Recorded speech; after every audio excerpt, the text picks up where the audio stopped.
Sure. So, good morning, everyone, and thank you for joining us today. My name is Marisol Shavako, and I'm excited to welcome you on behalf of Water Treatment 411. We're thrilled to have you here for what promises to be an insightful and informative session. Today, we're focusing on a critical environmental issue that affects us all, PFAS. These are often referred to as forever chemicals due to their persistence in the environment and the challenges they present in treatment and remediation. We're honored to have Claros Technologies with us today. Claros is a leader in sustainable environmental solutions, and they're here to share their expertise on tackling PFAS challenges and how to choose the right treatment provider. Our agenda will begin with an in-depth look at the complexities of PFAS, followed by essential advice on selecting the most effective and compliant treatment solutions. After that, we'll have an interactive Q&A session where you can bring your questions directly to the experts. So, without further ado, I'd like to hand over to John from Claros Technologies to take us through PFAS. What are they and what can we do? Thank you. So, by way of introduction, I am John Brockreitens. I am the Vice President of Product Development and the co-founder of Claros Technologies. Claros Technologies was founded back in 2018 out of the University of Minnesota. We've been in PFAS since that point in time. We're looking at both analytical as well as destructive technologies for managing PFAS in water. So let me pull up my files here.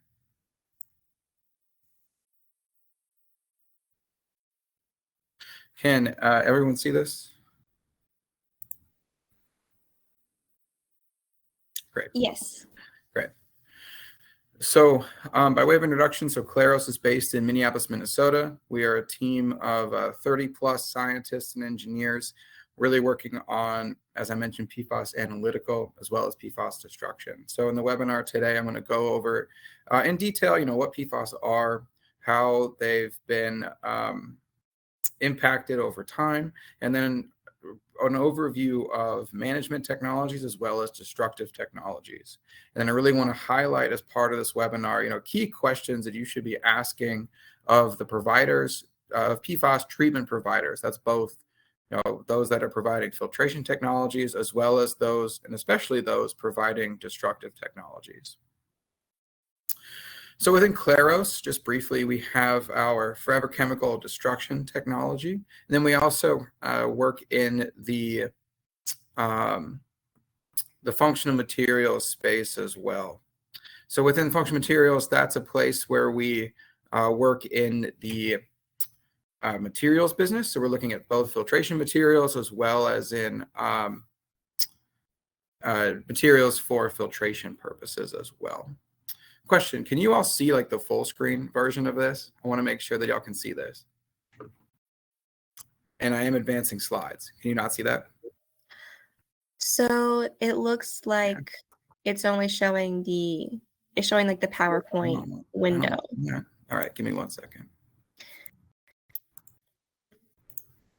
If you click on the share button and then click share files, then the slide should be available. Okay.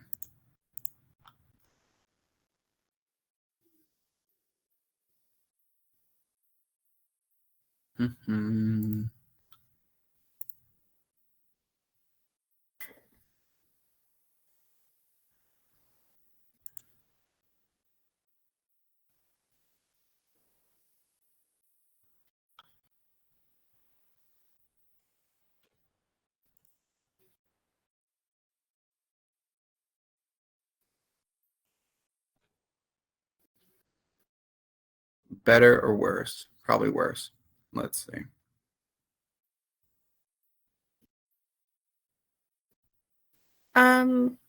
Is it do you have the option to share files instead of sharing the screen? Yes. Give me 1 second. Okay.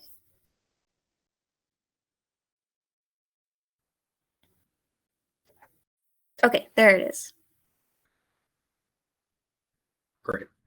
Everyone can see this. Let me see if I can advance it properly. Well, there we go. Wonderful. Yeah. Sorry about that. So within Claros, we work in two main areas. The first is in the PFAS destruction space as well as in the material space. This is really a product of history here at Claros. We got our first funding from the US EPA to look at both filtration technologies, and we got some funding from the US Army to look at materials technologies. But the focus of this presentation today will be on PFAS as well as their destruction. So what are PFAS? PFAS are per polyfluoroalkyl substances. At a high level, that just means that these are all chemicals that contain the carbon-fluorine bond. So the atoms of carbon bonded to the atoms of fluorine. They may also include various other elements, such as hydrogen, oxygen, sulfur, and nitrogen. What the carbon-fluorine bond enables is that it enables these chemicals to be extremely stable. So they are stable, they're resistant to acids, they're resistant to water, they're resistant to oil, and then they do not break down. So which is very beneficial for high value applications such as aerospace, medical, automotive, many others. But it means that they do not break down in the environment, hence the moniker forever chemicals. Within PFAS, there are over 14,000 named compounds that are technically considered PFAS that contain that carbon-fluorine bond. Within regulation, EPA is only regulating 6 of them here in the United States. So there's a vast world of PFAS. We really only have an understanding of a handful of them, and we only really have regulation on an even smaller subset of that. And I'll go into more detail as we go through. So within PFAS, there's going to be a lot of abbreviations. So I want to make sure that I can go through naming conventions for PFAS. So within PFAS, we have a number of different compounds that are all driven by these acronyms. So I'm going to start with the O. So within PFAS, there are chains of carbons. So within the chain of carbons, you have the third letter in the acronym, which is the number of carbons in that chain, with the PF standing for perfluoro or polyfluoro. So PFOA is perfluorooctanoic acid, the O coming from the number of carbons in the chain, which is 8. For example, PFHXA, another regulated compound, has 6 carbons in its chain, hence hexanoic for HX. And then PFBA is a 4-carbon chain. So and B in the chemistry nomenclature stands for butanoic. So if you've heard of methane, propane, butane. Butane, for example, is a C4 molecule. PFBA, butanoic acid, is a C4 molecule as well. And then the A comes from that end group. So within PFAS, the end group for these common molecules is a carboxylic acid. So that's where the A comes from. So PFOA is perfluorooctanoic acid. HXA, the C6 molecule, is hexanoic acid. And BA is butanoic acid. And then you get some different names at the end, different letters at the end when you switch that end group. So for example, PFOS is a sulfonic acid. So that's where that sulfur group comes in there at the end, highlighted in blue. And then PFHXS is also a sulfonic acid compound, but it has the C6, hence the HX name in there. And then there's one other one that is widely regulated that's referred to as Gen X, also known as HFPODA, which stands for dimeric acid. So it's a hexafluoro polyfluorinated dimeric acid, but people just call it Gen X for short because that's way easier to remember. So from this standpoint, these compounds that I'm showing here on the screen are the most widely regulated globally and as well here in the US by the EPA. This is really important because when you'll hear different people say different things about PFAS, so they'll actually, some people will say like PFOA or PFOS to talk about PFOA, PFOS, and then they'll say PFAS versus PFAS. It's really kind of, there's not really a set standard yet for pronunciation, but for my purposes, when I say PFAS, I'm referring to PFAS, the per polyfluoroalkyl substances, as a broad class. And then if I'm talking about a specific compound, I will spell it. So I will say PFOA, PFOS, PFBA, and so on. That's just for me, so I don't get confused with PFAS, PFOA, PFOS, PFAS. It's a cleaner way to do it, in my opinion. So within the nomenclature of PFAS, we break these things down into a few subcategories. So long chain, short chain, and ultra short chain. So long chain PFAS are PFAS that are C8 or greater. Short chain PFAS have the carbon backbone with C4 to C7. Some people cut that off at C6, but this is really kind of a broad category. And the reason these are broken down into these categories is that they behave very, very differently. And they have appeared at different places in history. So your long chain PFAS are going to be the most widely studied and widely regulated. These are the compounds that were made back in the 50s and 60s by DuPont and Dow and 3M. And so from these compounds, because they've been around for so long, they are more widely known and more widely recognized. And they're also more widely regulated as the EPA has and other entities have gotten more toxicity data from these compounds. Short chain PFAS are less regulated. With the short chain molecules, you tend to get less bioaccumulation. So these do not tend to accumulate as much as the long chain PFAS in the human body, as well as in fish or things like that, because they're much smaller. So some of them are regulated, some of them are not. And the data for toxicology is really just now being evaluated and really demonstrated. Then you have the ultra short chain PFAS. So these are PFAS that are less than 3 carbons in that backbone. So with these PFAS, these are very highly mobile. They like to stay dissolved in water, and it's very difficult to remove them from water through conventional techniques such as capture onto activated carbon or removal by a filter because of their small size and their propensity to want to stay in that water phase. So these have very limited regulation. They're highly mobile and they're persistent, and they're also very difficult to capture. Additionally, there's not a lot of health information available for these. So regulation is going to follow the detailed health information that comes out. And a lot of the work, especially on TFA, which I'm showing there above, trifluoroacetic acid, that one is really being studied right now in terms of its health impacts and then the impacts that's going to have on regulating that compound. I want to cover a brief history. So in the United States, we have the original kind of invention of PFAS by DuPont for Teflon, PTFE, polytetrafluoroethylene. And that's in the 40s and in the 50s. 3M began producing it commercially in the 50s as well, primarily in their Scotchgard products. So with Scotchgard, that's a spray-on or a paint-on hydrophobic material. So it made things very water repellent, oil repellent. There are still formulations of Scotchgard out there today that use different types of PFAS other than PFOA. But back in the day, Scotchgard was primarily based on PFOA. While all of these things were being manufactured, studies were being done that show adverse impacts of PFAS in animals. There was a discovery that PFAS can increase kidney and liver weight in rats. And then in the 70s and in the 70s and further, there were studies being done on employees from these manufacturing facilities that did show some adverse health effects in the 80s. This finally came to a head really in the 90s and early 2000s with a lot of the liabilities.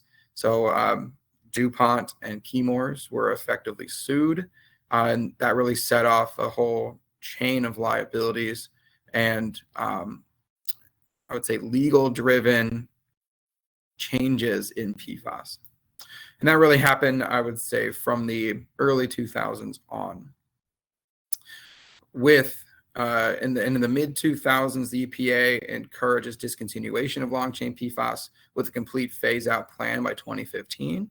In the 2020s, EPA, or in 2019, actually, EPA released the PFAS Action Plan, which laid out their pathway over the next 5 years for regulating PFAS. And then they enacted drinking water standards in April of this year. So the first legally enforceable drinking water standards for PFAS came out in April 2024, and I do have some more detail on that here as well. So we talk about regulation, we talk about what PFAS are, but where are they really used? Why are these so pervasive? Why have they been used for a lot of these applications? Because of their stability, because of their amazing properties, they really have found their way into most products available today. So dental floss is a good example of dental floss that is able to not be sticky, dental floss that can be very stable because of PFAS coatings. PFAS are used in chrome plating and electronics manufacturing because they're very, very good stabilizers for the key patterning that you need to do for electronics as well as in semiconductors. The reason your iPhone can be as small as it is because of PFAS and the capability of PFAS to enable really the manufacturing of chips and the manufacturing of small wires to facilitate the electronics getting smaller and smaller. One of the most well-known examples of the use of PFAS is in cookware and in cleaning products. So prime Teflon and Teflon coated pans for cooking are one of the biggest examples that people know of that you can see still in the grocery store. So with PFAS, with Teflon coated pans, those are clearly non-stick materials and make sure that your food doesn't stick. Within carpets and textiles, those are primarily used for stain resistance. And then one of the big things as it impacts the Department of Defense and airports is the use of PFAS in firefighting foam. So PFAS are very, very good at dispersing a foam product. This is really important for fires in the aviation industry. Burning jet fuel is very, very dangerous. And if you do have a fire, the best way to extinguish it is through a dampening foam. And PFAS are very much used in those firefighting foams. This is a really important facet because I like to show this because PFAS are really used everywhere and they have very distinct critical uses. And the phase out of PFAS from industrial manufacturing would very much change how we operate and interact with the products in our lives. And especially with some of these things that are safety concerns, the DoD is doing as much as they can to move away from PFAS containing firefighting foams. But there are certain cases where the safety of soldiers and the safety of civilians outweighs the cost of doing so. So a good example is on Navy ships. Navy ships will still be using fluorinated foam materials because that's the safest choice when you're out at sea. And the risk benefit of that is too strong. These products are too good at what they do. So that being said, one of the things we really should be acknowledging about PFAS is their real critical role in a lot of the products that we use today, and then understanding that an outright ban is going to be something that will be extremely difficult to achieve. And so managing PFAS and using PFAS responsibly is going to be a pathway forward until alternative chemistries that have similar performance to these products can be invented. Touched a little bit on PFAS in the environment, but just some a high-level overview of key places where we do see PFAS. So PFAS can make their way into the environment in many different ways. You can either be a chemical manufacturer that can contaminate the water just through direct discharge. If you are a semiconductor manufacturer, an automotive manufacturer that's using PFAS, it can go into waters when you discharge.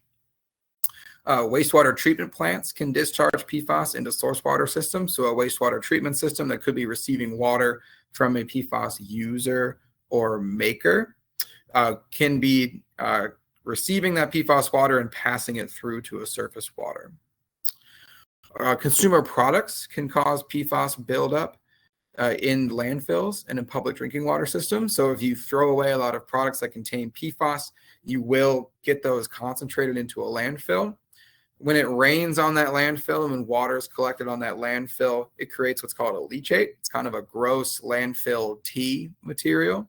So as the PFAS leaches out into that water and that water is ejected from the landfill site, that can cause PFAS buildup, especially in those landfill areas.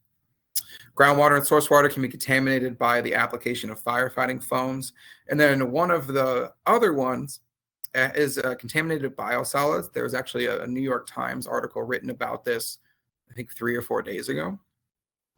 for municipalities that are removing biosolids. That's a euphemistic way of saying, human waste materials or other organic waste materials that enter into water treatment plants. They can be separated and treated, but PFAS will actually migrate into those solid materials, so that organic matter will concentrate that PFAS. And then what has been commonly done with that organic matter is that organic matter has been applied to farmers' fields for fertilizer. It's very high in nutrients, but unfortunately, as we're discovering more recently now, it's also can be very high in PFAS depending on where it's sourced from and which municipality generates it. Unfortunately, that means that if you're growing alfalfa on your field and feeding your cows, you can actually get PFAS into the food that you're getting from those cows. And so contaminated biosolids, when used as fertilizers, that can actually further disperse a PFAS problem. And I do recommend you read the New York Times article. It's very well done. It goes into a lot of detail about how this happened and how we didn't quite have a great understanding of how it was happening until fairly recently. Human exposure, I'm not going to touch on this too much. There have been studies that have linked PFAS exposure to numerous health conditions: high blood pressure, accelerated puberty, increased risks of cancer. One of the things that I like to say about health impacts is that we're always learning new things as it relates to PFAS. But these health impacts are the basis for the regulation that the EPA has put down on PFAS. So from that standpoint, from that published work, I'm not going to comment on the validity or invalidity of that type of work, but just know that this is the basis for the regulations that are coming down. I'm happy to answer any questions on it, but I like to just say this exists. We're still learning, but from the learning that has been done so far, that's what the EPA has used for its basis for regulation. Within the regulatory landscape, EPA has been issuing regulations, as I mentioned, in 2024. The EPA has released maximum contaminant limits for 6 PFAS in drinking water. And in 2024, the EPA has also designated 2 PFAS, PFOA and PFOS, as hazardous substances. So under that hazardous designation, that will change how these materials are managed, because they are now considered to be hazardous substances. So you cannot dispose of them in a traditional landfill. And the EPA is still really working through the logistics of how that's going to play out and how that's going to work. I want to call your attention to the image on the left here. So this is really interesting. So within some states, there are a lot of states that are actually progressing faster on PFAS regulation compared to the federal government. So California is one that has actually banned PFAS in consumer products such as apparel and textiles. So under this law, California is prohibiting the manufacture, distribution, or sale of apparel that contain intentionally added PFAS. That's a really tricky thing to demonstrate. For example, if you have a shirt and you're buying a shirt, but that shirt is manufactured overseas and a chemical that you don't know has been added, does that count as intentional if your source of supply was not something that you have a great idea of? So there's been some pushback and some legal challenges to these types of laws, but that's really, it's a good demonstration of the types of laws that people are putting out there and are trying to regulate PFAS, not only in water, but also in consumer products. This is the levels that the EPA has put out for drinking water. So for PFOA, PFOS, the drinking water limit is 4 parts per trillion. That's 4 nanograms per liter, roughly a couple drops in an Olympic-sized swimming pool. For a few other PFAS, this is that limit is 10 parts per trillion. And then for a few more, they actually have a hazard index-based level. And I can answer any questions on that later, but just know that there are a handful of PFAS that have been regulated with a specific limit in drinking water by the EPA. And I mentioned already the PFOA, PFOS CERCLA designation. This does change how these materials can be disposed of. So they need to be disposed of in a hazardous waste incinerator or in a hazardous waste type of landfill. Also, disposing of these particular compounds will cost more because they will have to be shipped under hazardous waste shipping conditions. So changing gears a little bit within PFAS. So here what we're looking at is PFAS testing. So PFAS testing is primarily done with a mass spectrometer. Mass spectrometer is very, very good at measuring low levels of PFAS, but you have to tell the machine what you want to measure. So this is really a strong tool that we have available at Claros and is also available at many other commercial labs. But the types of matrices that can be done on a mass spectrometer include water, solids, biological samples, and then there are some methods that exist for air. One of the challenges of this is that there are a few commercially available labs. The average turnaround time is about 6 to 12 weeks for a sample, and sampling for PFAS can be quite costly. So $250 to sometimes $2,000 per sample. And this circle image on the right kind of just shows, I mentioned earlier that there are 14 to 15,000 different PFAS compounds. Of those list of compounds, there are 14,000 with the structure identified. EPA is regulating 6. People typically only monitor for about 40 PFAS compounds, so a small fraction of what's actually out there. So to get around that small fraction approach, we have 2 different types of methods for PFAS detection. A targeted approach with that mass spectrometer that I mentioned, where you tell it what compounds to measure, which is at most typically 40. And then you have a non-targeted approach, which analyzes PFAS as a whole class, but doesn't tell you any specific information about what particular compound you may have. Target analysis is, as I mentioned, the mass spectrometer. If you were to Google PFAS testing and you say, oh, I want a PFAS test for my water, you're going to get a targeted analysis that uses a mass spectrometer. This is the most common way to do it. Typical methods that are out there are published by regulatory bodies and standard making organizations. So the EPA has a few methods that they recommend. OTM is another one that has a method. ASTM and then ISO all have methods for PFAS testing that they have published, all related around the use of a mass spectrometer. Within the mass spectrometer, this is the only technique that can get you that parts per trillion detection limit. So that very, very sensitive instrument has to be done by getting at those very, very low levels. That testing has to be done using a mass spectrometer. And in some cases, they require some type of sample pre-concentration to get to those low levels on less sensitive equipment. So this can take quite a lot of time, hence the elevated cost for these types of samples. So the non-targeted approach, there's a little diagram there. I'm only going to cover a few of them. There are quite a few non-targeted approaches out there that exist that you can use for PFAS testing. The main ones are really the organofluorine methods on the bottom right. So we have AOF, EOF, and TOF. So I'm going to go through those and touch on a few other ones as well. Why do we do this? So this is an example of analytical methods using 2 different methods. On the left, that blue bar is a non-targeted method using total organofluorine, which is a method that tells you about the whole class of PFAS. And on the right is the targeted method. So this is actually a firefighting foam material. And what this is telling us is that if you only did the mass spec method, if you only used LCMS using the EPA method for testing for PFAS, you're actually missing out on 97% of the PFAS that's in that sample. You're just not looking for it. And the mass spectrometer is only going to tell you information about what you tell it to look for. So if you're trying to make claims and if you're trying to appease regulatory agencies by saying, oh, my material is PFAS free, really be careful with how you're saying that or how you're qualifying that statement. Because if you do the EPA method, you can say, yep, I'm PFAS free, but there's a chance you could be missing a very, very significant portion of things that are defined as PFAS in your material. So these are a few different methods that are non-targeted. I mentioned TOF. There's also EOF and AOF. OF stands for organofluorine. So that will tell you, do you have materials that contain the carbon-fluorine bond? And the difference between these methods is just how you get at that. So AOF, what is typically done is they will capture PFAS onto activated carbon. Then they will burn that activated carbon, and that will tell you the fluorine in your sample. EOF is another one where it's actually done through using an ion exchange resin.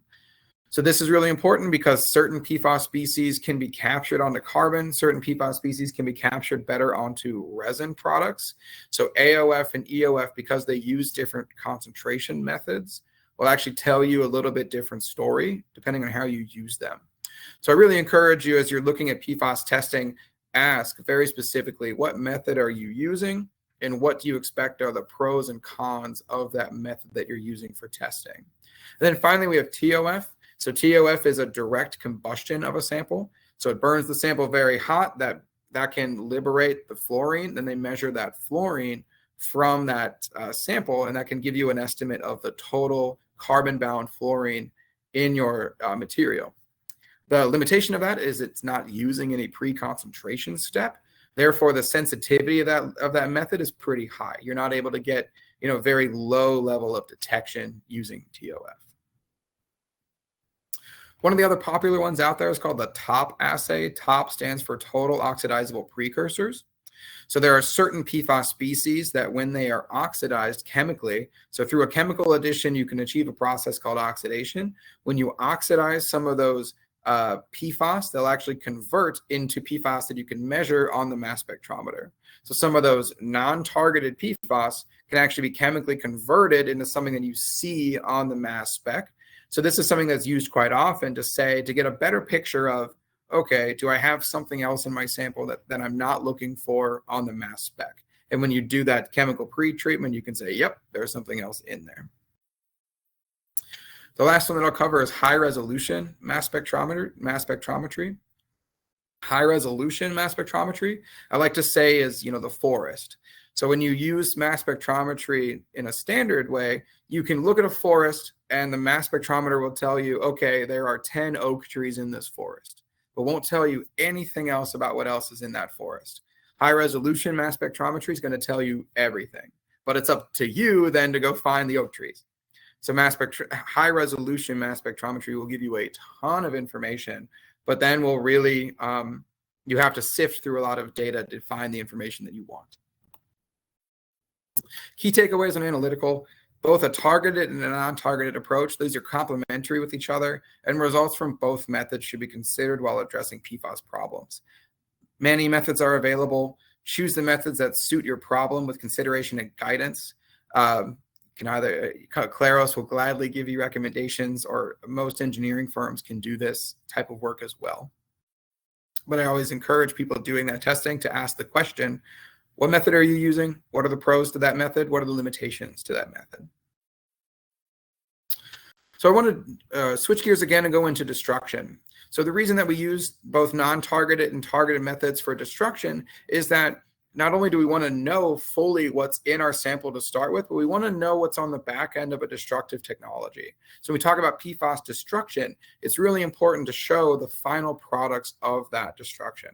Because what can happen is if you are only looking at one compound, such as PFOA, and you say, I've destroyed 99% of PFOA, the next question that should be asked is, what are you converting it into? Have you made a smaller PFAS compound, or have you actually broken the carbon-fluorine bond in that material? And that's why we use the complementary methods of target as well as non-target methods for detection. This is just a highlight of Claros Analytical Lab. I'm going to skip over this. We do run our own analytical lab, and I'm happy to answer questions about that at the end. So when we talk about methods and we talk about destructive methods, I really want to give some deference as well to separation methods. So when we manage PFAS, we can do that in a few different ways. You can separate PFAS. Then I'm strictly here talking about water and solids. So you can separate. This is typically done through activated carbon. You can use a membrane to get out PFAS. Reverse osmosis works quite well. But then what you've done is you've just isolated the PFAS into a separate waste stream, whether that is a liquid concentrate from reverse osmosis or whether that's a solid-based material like a carbon that now contains PFAS captured onto it. That's what we refer to as separation. Going into disposal, now the question is, okay, I have a liquid concentrate or I have a solid that has PFAS on it. What do I do with it? Conventional disposal methods are landfilling, which has gotten more complicated with the new hazardous waste designation of certain PFAS compounds. Another one is a deep well injection. So a liquid waste of PFAS can actually be injected underground. to lock it up and hopefully not have it leach out in the future. Another one is incineration. So taking that liquid material or taking that solid bound PFAS and burning it at high temperatures. This one is not a true destruction method. There are very few places in the United States or globally that actually burn hot enough to destroy PFAS. So current EPA guidance here is to do incineration very sparingly, only when absolutely necessary. And when you do incineration, you have to do it in a hazardous waste incinerator or in a cement kiln, of which I believe there's only about 7 in the United States that can actually do this. So your incineration cost, if done properly, can be quite high, as you need to ship your material into very remote areas that have these hazardous waste incinerators. The DoD has also had also put a 2-year moratorium on incineration because of the concerns that incineration would actually release PFAS into the air. Next, we have destruction technologies. So these destructive technologies are typically applied directly to water. So these are new techniques coming out that actually break the PFAS down in water. And I distinguish between destruction and defluorination for the same reason I mentioned earlier. Defluorination is really a destructive technology, and I'll go through those technologies here in a moment, is really that destructive technology demonstrating that it's breaking that carbon-fluorine bond, demonstrating that it has converted the PFAS from an organic fluorine compound into something that is no longer an organic fluorine compound. That's really important when you talk about future liabilities, when you talk about general sustainability and limitation of toxicity of these compounds. If you can show, the carbon-fluorine bond is no longer there, that can be deeply impactful for your particular problem. So I want to go through a few destruction technologies that are out there, including the ones that we have here at Claros. One of the main ones that's used today is called supercritical water oxidation, or SCWO for short. So here you heat up water and you apply a lot of pressure to make the water supercritical. So supercritical means that under high temperature and high pressure conditions, water will actually exist in multiple states at one time. This is an extremely high energy environment. So then that extremely high energy environment that's facilitated by a massive increase in temperature and pressure will actually destroy PFAS. The benefit of this technique is that it can be used on solids. It has a relatively short treatment time once you get your temperature elevated and your pressure elevated, and it typically doesn't need any chemical addition. So you're not as sensitive to co-contamination. You can do a lot of different matrices, but it is really, kind of the nuclear option. You have to heat up water to almost quadruple its boiling point, and you're pressurizing to over 3,000 psi. So there's an energy cost associated with that. So this is something that these can be difficult to manage at a facility. They also have high energy costs, but they are quite effective. It's a very, very strong hammer that can be applied pretty widely. Another one is called hydrothermal alkaline treatment, or HALT. So HALT is, I typically call HALT like a baby SCWO. So where supercritical water oxidation, you're going to a very, very high pressure, very, very high temperature. HALT, you're going to a slightly lower temperature and a slightly lower pressure. Typically, these are still in the order of a couple hundred of degrees Celsius in terms of temperature, and your pressure is maybe 2,000 psi. The difference between HALT is that they can use these less stringent conditions because they add chemistry. So they add a strong base, hence alkaline treatment. So with that strong base, you can save energy and you can save some cost in the PFAS destruction, but you have to add that chemical. Advantages here are very similar to SCWO. It can be used on solids. It's less sensitive to other co-contaminants. It can be less effective on some short chain. CapEx can be pretty expensive here, and your energy use is going to be high here as well. But again, that may be worth it to you from your energy use perspective. If you look at your liabilities versus your costs, could be very, very applicable for your particular application. Another one is electrochemical oxidation. This is essentially adding electrodes into water, and then you are zapping the PFAS with electricity. So that's enough between those two electrodes, or on the surface of these electrodes, you can provide enough energy to actually break down that carbon-fluorine material. Advantages of this is it is fairly low energy use. It can be done under ambient conditions, so no need to do high temperature, high pressure. The biggest disadvantage of electrochemical oxidation is that it can be less effective on short chain PFAS. It requires typically it requires the PFAS to migrate to the surface of an electrode. And as we learned earlier, not all PFAS can be captured onto surfaces or captured onto these things very well. So the short chain and the ultra short chain PFAS that like to stay in the water phase can be missed by electrochemical oxidation because they're not migrating to the surface of that electrode where the magic is happening. Another disadvantage of this is that some electrode materials can be quite exotic. And so that can add a lot of cost to this process as you're using, high value metals to make your electrode materials. Then we have plasma. So plasma is an example here of another one that can be applied to a surface. So with plasma, what's done is you have a high energy gas. That high energy gas is added to the water that creates enough energy in the water to facilitate the breakdown of PFAS. So this ionized gas, one of the disadvantages is very similar to electrochemical oxidation in that you need the PFAS to be at the surface of that water to really get impacted by that plasma. And then with plasma, you can also see the generation of shorter chain PFAS because PFAS are being destroyed oxidatively. So you can see some generation of short chain within plasma. The huge advantage of plasma is that it is very strong in terms of treatment time, and it's also very energy efficient.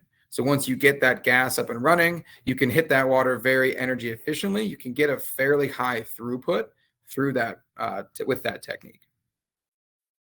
Then last, we have UV photochemical. Within UV photochemical, this is the technique that Claros utilizes. So this is the application of UV light and photocatalysts to destroy PFAS in water. Advantages is that it's very low energy, can be done under ambient conditions, so no need for elevated temperature or pressures. UV is applied very much in the water treatment space today for disinfection, and it can be effective on long and short chain PFAS. Disadvantages of UV, it can be kind of finicky.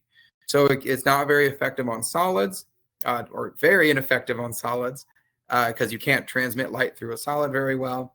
It can have reduced performance under certain conditions. Treating a river water that's muddy, it's going to be very different than treating drinking water. A lot of those background solids, background organics are going to get in your way of allowing that light to pass through that water. So UV is at its best when you have fairly clean water and you have a good understanding of what your water has in it at any given point in time. So with all these technologies out there, the key questions that I would leave you with is, if you're looking at a destructive technology, how broadly does the technology address PFAS as a class? Does it destroy the whole class of PFAS or only a subset? What are the full life cycle effects of the destruction technology? And then what matrices can the technology address? I mentioned UV is not going to be applicable to solids. SQO might have a much better time on solids, but you may not want to pay for SQO for a high volume liquid application. So those are the really key questions that you should be asking of your destruction treatment provider. Highlighting Claros a little bit, as I mentioned, we use a photochemical process. Within that photochemical process, we are seeing very strong destruction performance in water. So in a water stream, the main place where we do this is in industrial samples. So here I'm showing an example of a targeted compound versus a non-targeted. So here we're seeing some differences between the targeted compounds and non-targeted. Within the tracking of the targeted species, here it's an ultra short chain, a short chain, as well as a long chain PFAS. We're seeing over 99.9% destruction of these compounds with a total defluorination, so total breaking of that carbon-fluorine bond of 92%. And this can be done at high throughputs. I'm actually at a customer site this week demonstrating this technology. We've processed over 25,000 gallons. I think we'll cross 30,000 gallons of customer water treated today. We're very proud of that with the UV system. This is another example. I'm happy to dive into this with foam fractionation, but I know I'm at time. So I'd love to take this opportunity to pause and answer any questions, and we can revisit some of these things here as necessary. I appreciate everyone's time, and I'm happy to open it up to questions. Thank you so much, John. That was a very enlightening presentation. Yeah, as he said, we have a few minutes left for Q&A. So if anyone wants to submit their questions, be happy to have those answered. Oh, we have a question here. What do you think will happen with the future of government regulations and policies regarding PFAS in the coming years? Oh, yeah. I was at a conference. So the EPA has put out its drinking water regulations in April. I was at a conference in June, and the conference presenter, the American Water Works Association, has sued the EPA for these particular drinking water regulations. So what I think the most realistic thing is going to do, EPA is going to issue these things. The courts are going to fight about it as the EPA gets sued, and then they will be finalized, I would probably in the next few years at a maybe a different level. I think a lot of the position of a lot of these more recent lawsuits is, EPA, you're putting out an impossible standard. 4 parts per trillion is a droplet in an Olympic-sized swimming pool. Trying to hit that is going to be very, very, very costly, very, very difficult to do. Hence the increase in these destruction technologies. So I think realistically, these laws will get passed, but they will be in a different form than they are today as they go through the litigation process. One of the other things I will mention there is that other nations and other countries are moving quite quickly on these. And the EU, for example, is actually a broader definition of PFAS. So if you look at the EU, they're actually looking at defining all PFAS as things that contain a carbon-fluorine bond. So they're not looking at it from a compound-specific approach. They're looking at it as a class-based approach. I think that will get challenged as well. But I think there will eventually be some key regulations around broad PFAS use as a class. And we're waiting. We have to wait and see with that. So this is a very dynamic environment right now. So I don't think regulation here is going to go away, but I do think that it's going to look very different going forward. And another question for you, John. How effective are UV photochemical processes in breaking down PFAS in water?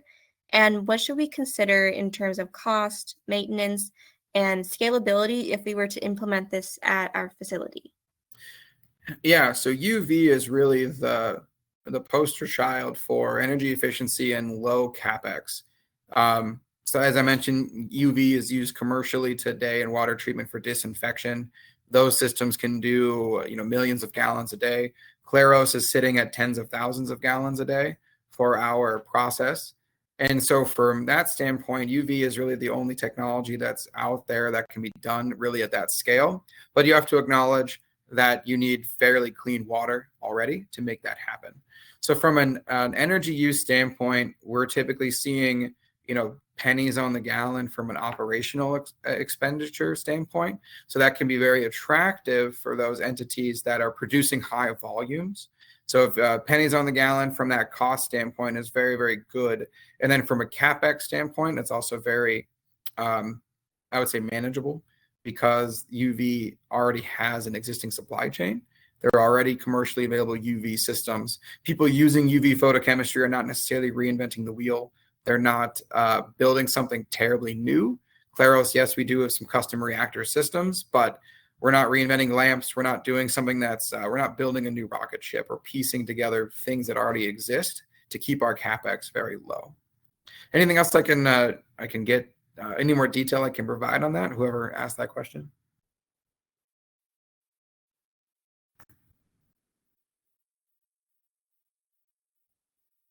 I don't see another comment on that, but I do have a question on the Claros Analytical Lab. You mentioned it previously. Could you provide an overview of its capabilities? Yeah. So the Claros Analytical Lab, we specify, so we do mass spectrometry in our lab. So I mentioned the targeted analysis. So we do analysis of 55 different PFAS compounds. So those are short chain, long chain, as well as ultra short chain PFAS. And we do that in all types of matrices. So really what we specialize in is sort of the non-standard methodologies. I'll give you an example. We recently did a study with a customer looking at ultra short chain and short chain PFAS in baby food. We've also done some work looking at PFAS, broad class of PFAS in textiles using the mass spectrometer. So our real capability, our real strong suit at Claros is custom methods that may have, more exotic PFAS compounds in non-traditional matrices like food, soil, textiles, industrial processed water. That's really where we specialize and focus at Claros. But yes, we have an extensive mass spectrometry lab, and we're happy to give you any recommendations and take your sample on. Awesome. Thank you so much to Claros Technologies. Thank you, John, for sharing your expertise on this. And thank you all for joining us today and for your engaging questions. As we wrap up, I want to invite you to subscribe to our Water Treatment 411 newsletter to stay informed on the latest developments and insights in the industry. And of course, to learn more about Claros Technologies, you can go to clarostechnologies.com. You will all be receiving an email with a link to the slides and also a link to their website as well. Thank you so much, everyone. Great. And thank you, John. Thank you. Have a nice day, everyone. Thank you so much. Nice day. Goodbye.